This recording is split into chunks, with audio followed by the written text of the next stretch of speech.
Simba Automotives Uganda Limited batuvuga batuleta pakanyumira akatweche era nga pichipichi ya UG boss pachagenera dama subira ngati pachitunda genda matundiro gabwe oberenga atoje futina era batuvuze batukute batwale wa hafi na atutwala wa tutambulidde ku pichipichi ya UG boss okuva Kampala paka Bukomansimbi kati amatuga lunyongoga divorce soko kinyunyute kyale ekyo tukiwulire bulungi nnyo wabula baba olwalero lwamalwa nedda seo butere fina yaffe omulungi atulaba wasotya era nyongera okubuuzaako tukyali Bukomansimbi nga hafi bakutegezeza wali mu kusooka mu ntambuza y'ebiramu twogeddeko ku bintu ebiruma abatuuze abawangalira Bukomansimbi ne batubuulira bibiki bye bayitamu ne nkutegeeza nti kanyumiro twekye tujja kuba tufuna omubaka atwala ekitundu kino ekya Bukomansimbi North Hon. Dr. Ndiwalana atubuulire ate abatuuze ebizibu bye basanze nangeri kibagenda okugonjeramu ebizibu ebyo wano era katebe mufunye bulungi nnyo nga benakusuubiza ajja kuba negattako abuuza abatwala butere fina Honorable buuza kubatulaba abalabi baffe aba BBS mwenna terefine yaffe oyobwa baffe Ssaabasajja Kabaka nsanyuse nnyo okubeera nammwe Bukomansimbi wano olunaku olw'olwaleero amanya nga bagambye nze Dr. Ndiwalana Christine MP wa Bukomansimbi North County kati nze ntwala town council wano eya Bukomansimbi naye nga abatuuze era nga babagambye nti obuzibu obusinga obungi amazzi gano enkuba ebadde ng'etonya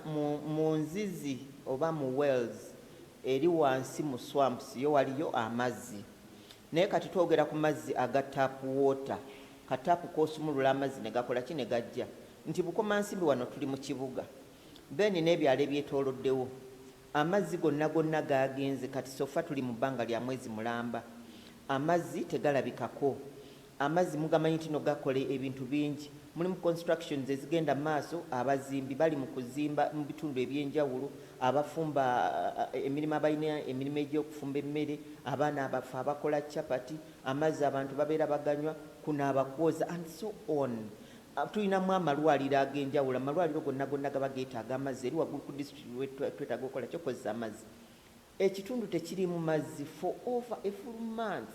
surprisingly nti amazzi ne bwegabanga kwegali nga tegabuze bubuzi era still Bukomansimbi tutawanyibwa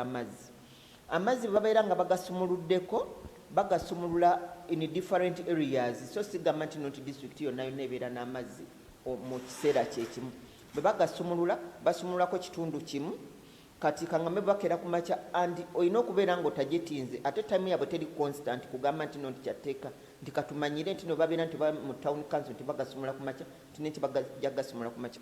oyinza okusanga nga liyo bagasumulidde ku makya ate nkyali bagasumulula ki lwaggulu so sigamba nti noti olunaku lwonna nti gwe oyagalira omukozi w'emirimu nti amazzi ogasangako kitegeeza nti abantu babeera ate nga balina okugula amapipa amanene ennyo ne babeera ne containers enene nnyo amazzi ago we galina okubeera nga wega collectingibwa nga gali it collects there so kati obuzibu obwo bwe tusanga amazzi ekitongole kye tulina kya umbrella ekitongole ekyo emirimu enkola gye kikikolamu si nnungi nnyo era natuusayo dda okwemulugunya kwange mu National Water and Sewerage Corporation njagala okulaba nga ekitongole kya umbrella kituviira wano e Bukomansimbi nze am Rotarian ndi mu Rotary Club ya Bunga naleeta amazzi ebigasaawo Bigasa Trading Center erimu n'eddwaliro Damba Health Center 3 twagala tulabe tugiteeka na Health Center 4 naye nga waliko ne maternity wards ebeera bize nyawe ebigasa naye aba umbrella twakola water panels z'amaanyi nnyo water capacity gye zina olunaku tubeera nga tusobola okubeera nga tusindika amazzi mu kitundu agawereza ddala over nga 200 what should be called so kati bw'obeera nga omuntu nga afuna amazzi ebigasa ekyokusooka buli lunaku lwabeera nga agenza okusena ekidomola kibeera kikyajingibwa ennusu 50 aba umbrella bo ekidomole kyabwe bakikyajinga wakati w'150 n'ebibiri ate ne wesanga nti amazzi ago gabeera ngakola kinga gava abasinga bagambye badi bakwira omulanga bakaba batwala ekisooka kye kirina okukolebwa mu kaseera nga kano wakati nga umbrella ekyalemeddwa okukola omulimu guno ffe ng'abatuuzeewo ki kyetulina bakolera ekisookera ddala obukulu tulina nayikondo mu kitundu mulimu ezikola mulimu n'ezitakola abantu abamu bazikwata bubi ne bazoonoona kati kye tulina okukola ffe ng'ababaka ab'omu kitundu nga tukwataganyiza wamu n'abatuuze kwe kulaba nga tuddaabiriza nayikondo eziringa ng'ezikoze eki ezaagadde okwonooneka tulabe ng'abantu basobola okubeera nga bafuna amazzi abantu olwaleero bagenda eri wansi mu swamps okuleeta amazzi abagaleeta ekidomola ky'amazzi bakitunda ennusu 1,000 kati bw'obeera ng'oli mu mulimu gwa kuzimba nga weetaaga ebidomola nga 50 olunaku lumu kibeera very expensive so kati amazzi kizibu ky'amaanyi naye nga umbrella njagala aba umbrella ndabe nga beetera enzizi z'enkoma zo zaalagawa ze twafunangamu amazzi kuba ndaba wano we tuli n'ebitundu ebiriranyeewo walabika okuba nti waliwo engeri y'enzizi zo tezikola oluzi lukola naye kakati njagala ombulire singa omuntu abeera nga mulwadde singa omuntu abeera nga mukadde agenda atya ku luzi singa omuntu abeera nga ayina emirimu gy'akola nga gya construction work singa omuntu abeera nga ayina essomero abaana babeera nga beetaaga amazzi okubafumbirawo okunywa amazzi kati jjukira olwaleero ebbugumu lingi okusinga erya bulijjo abaana balina okubeera nga banywa amazzi singa omuntu abeera nga ayina eddwaliro oba nga ddwaliro lya gavumenti we need water, we need much water tetuyinza kulirayinga ku mazzi naye ng'enzizi mweziri ez'emidumo n'ez'ensulo mweziri sofa kisanja kino nga bwe kitambudde byomaze mu parliament birungi ki bye tutuuseeko ng'oggyeko ebbula ly'amazzi mu ddakiika entono nga bwe mbagambye nti ndi kutambuza amazzi mu kitundu Bigasa Trading Center aga amazzi gagenda kuba nga gabuna ewantu wanene nnyo gagenda kuba gatambula Mbuulire Buyembe n'ebyala wonna wonna gaba gayiseemu gagenda kuba nga gagenda Butalaga Kisala gagenda kubeera nga gagenda Bulenge yo ye Feze eddako era nabo abe Bulenge bakimanyi bagalinde then waliwo ate kakati amalala ekitanda twamaze okusima ne bajja n'amazzi ne bagatestinga ne balaba embeera yaago so tukyatambuza amazzi mu kitundu wanene then ng'oggyeko amazzi nze nga sinaba kujja mu kitundu mwali temuli mu CBS Pewosa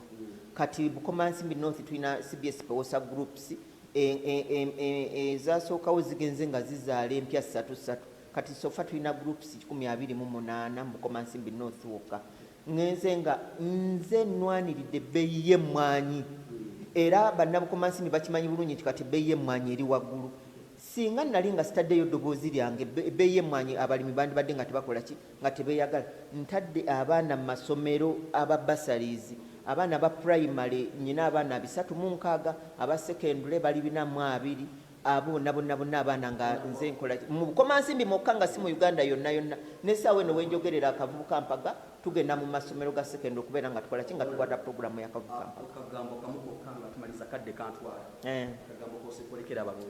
akagambo kendekera abalonzi ekyokusooka mwebereremu ebintu ebigenda mu maaso mubiraba ne mubeere nga mutunula ate mukimanyi nti no NUP kibiina kikyali wamu tekinnabakola kikuvaamu then ekirala musime emirimu gyenkola kubanga emirimu gyenkola mu kitundu mingi waliwo n'oluguudo olwo olwayunula buli kaseera era abayunula babeera ku bunkenke because of my voice so n'olwekyo mubeere nga mwebereramu tulaba nti tukwasaganyisa wamu